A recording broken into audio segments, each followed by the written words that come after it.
मनपा निवडणुकीत पती पत्नी निवडणुकीच्या रिंगणात आहेत आणि दोघंही एकमेकांविरोधात लढतायत। एमईएल प्रभाग 3 मधून काँग्रेसचे उमेदवार लोमेश उईके निवडणूक लढवतायत, तर त्यांच्या पत्नी बेबीताई उईके प्रभाग क्रमांक 3च्या ड गटातून शरद पवारांच्या राष्ट्रवादीकडून निवडणूक लढतायत। दरम्यान या निवडणुकीमुळे वैयक्तिक आयुष्यावर कोणताही परिणाम होणार नसल्याची प्रतिक्रिया उईके दाम्पत्यानं दिली आहे।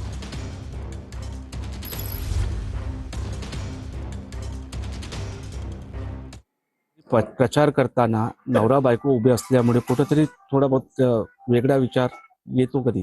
नाही, असं तर वेगळा विचार नाही। आधी त्या 2 टर्म निवडणूक लढल्या, त्यांचं बेस जे काही होतं ते अजूनही आहे आणि मी 2-3 महिने आधी मी माझा बेस निर्माण केला आणि ग्राउंड तयार केल्यानंतर मी काँग्रेसची तिकीट घेऊन मैदानात उतरला आहे। त्यांची लढत हे मला माहित नाही, तो काँग्रेसचा विषय आहे।